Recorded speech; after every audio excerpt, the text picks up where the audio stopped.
Jadi misalnya Yohandi punya agen namanya Fran, baru kan. Terus IM-nya Ivana misalnya gitu. Oke. Dia ikut training. Ivana tahu, Yohandi nggak tahu biasanya.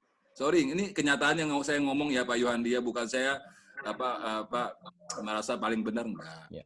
Tapi rata-rata saya tahu agen saya lagi training apa. Pertama satu, karena saya yang ngatur RTM-nya.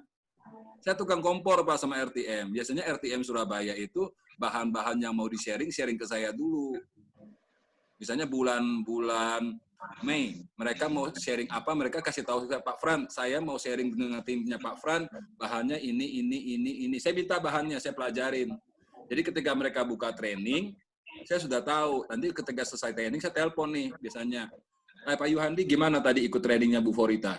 Oh bagus Pak, tadi tentang ini. Oh saya sudah tahu juga kamu belajar tentang itu. Apa yang menjadi kekurangan, apa yang masih belum mengerti, saya coba bantu jelaskan. Misalnya seperti itu. Nah, kalau dari sana baru kita akan tahu nih kekuatan agen kita di mana. Ini masalahnya para leadernya itu nggak tahu kekuatan agennya di mana. Agennya nggak ngerti, dikira bisa jualan. Terus berharap AA ada. Ini lucu nih. Ada leader-leader yang minta minta jin, dibikin agennya bisa jualan. Bagaimana Pak agen kita nggak jualan ketika kita sendiri nggak tahu, oh kurangnya dia di sini, lebihnya dia di sini. Aneh, saya juga bingung. Sebenarnya ini leader ngerti nggak ya, kenapa AA-nya nggak bisa naik? Bukan karena, sorry Pak Januari ya, bukan karena kondisi coronanya. Bagaimana Pak jadi agen asuransi bisa jualan kalau ilmunya nggak ada, kemudian walaupun corona nggak corona, podo-podo aja Pak. Bukan coronanya, jadi jangan jadi kambing hitam coronanya. Makanya kenapa kita bikin Zoom, kenapa saya bikin IG Live, kenapa? Karena saya tahu Pak, sisi lemah agen Sequis ini cuma satu, isi otak, isi kepalanya nggak ada Pak. Serius. Saya tahu banget Pak, dari tim saya sendiri tahu kok, kenapa saya ngotot untuk melakukan briefing training, kemudian pelatihan terus-menerus setiap minggu 2 kali, hampir saya IID setiap hari, karena saya pengen agen kalau mau jualan itu, kalau isinya nggak ada, percuma kita berharap Pak, percuma. Anda berharap sampai Yesus turun pun nggak closing dia Pak, benar serius?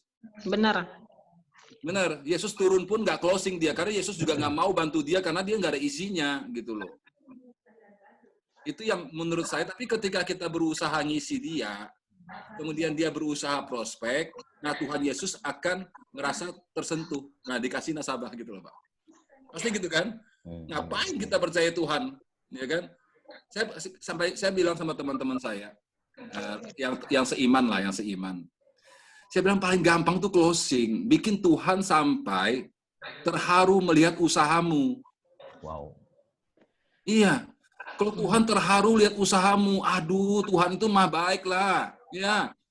Orang-orang yang tidak percaya dia aja dia bantu, apalagi yang percaya gitu loh. Ini aneh nih.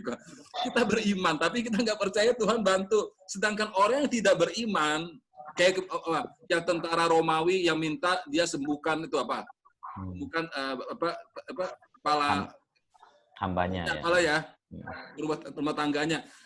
Iman tidak percaya pun kamu bicara aja ini terjadi kan gitu. Nah itu iman gitu loh.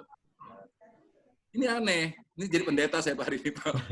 Maksud saya percaya saya selalu kasih penguatan ke mereka. Kalau usahamu itu sungguh-sungguh, tidak ada Allah Tuhanmu tidak memberikan kamu rezeki. Sama juga para leader ya, ditanya, Fran gimana jadi besar? Kenapa jadi besar? Karena saya ceritakan, gini loh, kalau saya belajar dari seorang pendeta ya, sorry Pak, saya walaupun Katolik, tapi saya belajar pendeta Pak, karena pendeta pintar ngomong, gitu kan. Dia bilang gini, kalau rancanganmu ini, yang kamu rancangkan ini, Tuhan tidak tahu, bagaimana Tuhan bisa mendampingi? Benar ya Pak Suhandi ya? Saya punya rancangan nih, bikin Royal Diamond seperti ini tahun ini, saya bawa nggak ke dalam nama Tuhan? Dengan sungguh-sungguh saya rincikan nih, gini loh. Pak, Tuhanku yang luar biasa, saya punya keinginan untuk bikin sekian ratus agent untuk aktif. Saya pengen rekrut sekian orang, target saya seperti ini. Nah, ini rancangan saya nih. Masalahnya banyak tim kita tidak punya rancangan. Tidak ada rencana kerjanya. Yang penting ya, moga-moga lah ya, tahun depan capai silver, moga-moga. Gitu. Jadi rancangannya nggak dibawa ke dalam nama Tuhan, kalau saya lihat nih. Berdoa saja berdoa, tapi Tuhan nggak tahu rencanamu apa, gitu. Untuk hidupmu pun gitu. Bahkan untuk pertobatan pun seperti itu, Pak.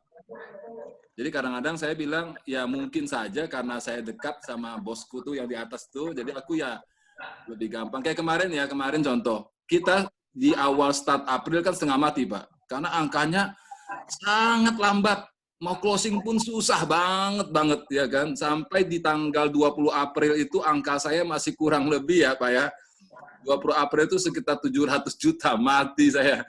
Ya, mati saya. Saya bilang sama Tuhan, Tuhan, kamu tahu kebutuhanku setiap bulan sekian. Kamu tahu kebutuhan agen-agenku sekian. Kamu tahu kebutuhan leaderku yang banyak cicilan sekian.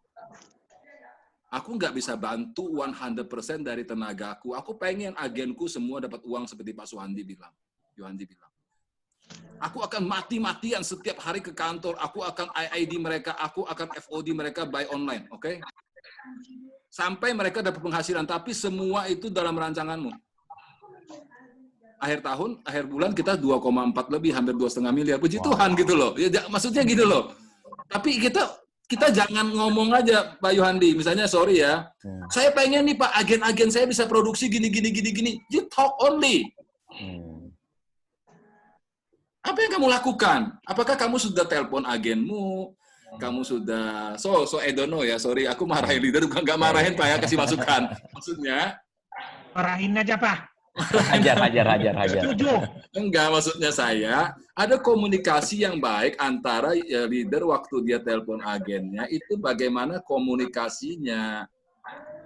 Kan ini kayak tadi saya pertama kali, Anda Pak GAJ kan minta masukan dari saya nggak berani bicara Pak, karena saya tidak punya dasar yang harus saya sharingkan. Ya, saya bukan praktisi ngomong masa lalu saya atau seperti ini, tapi bagaimana melihat kacamata saya tentang problem yang ada di GAJ itu loh, problem yang ada di GAJ. Gitu ya.